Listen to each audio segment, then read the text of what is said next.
Je vous dirais d'abord que le M23 n'a pas, à notre connaissance, de capacité opérationnelle autonome.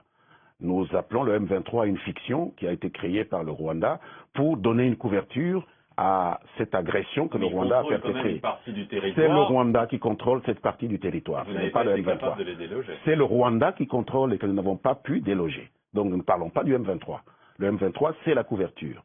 Or, si le M23 parle, nous ne voyons pas comment elle pourrait mettre en œuvre ces menaces si ce n'est que si le Rwanda voulait le faire.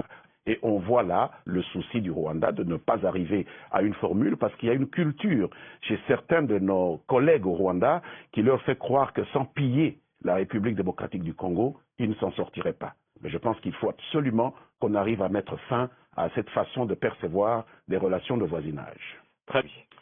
Nous avons effectivement une épine sur le pied avec ce que nous considérons non pas comme un soutien, mais comme une agression directe, puisque c'est le Rwanda, nous en avons donné les preuves qui ont été confirmées par des ONG internationales, par les enquêteurs des Nations Unies. Le Rwanda a créé le M23. Donc, on ne peut pas ne pas considérer cela comme une agression directe.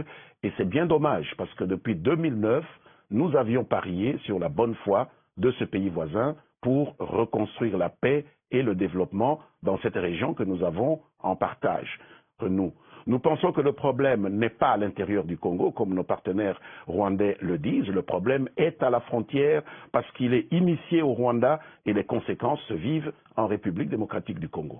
Certaines chaînes périphériques, RFI et d'autres, traitent cette situation de guerre comme si certains voulaient prendre fait et cause pour ceux qui combattent l'unité de ce pays, la paix dans ce pays, mais chacun doit faire sa part du travail. Je sais que le Conseil supérieur de l'audiovisuel et de la communication est en contact avec les responsables de ces chaînes pour attirer leur attention sur le caractère tout à fait inacceptable de cette façon de rendre compte de ce qui se passe au Kivu, qui est totalement contraire à la neutralité qu'on attend des agents des médias. J'espère qu'ils seront entendus, mais si cela continue, il n'est pas exclu que la RDC prenne des mesures qui lui permettent de défendre son intégrité, puisque même les médias peuvent être utilisés dans une guerre. Elle doit être unie, elle doit parler d'une seule voix,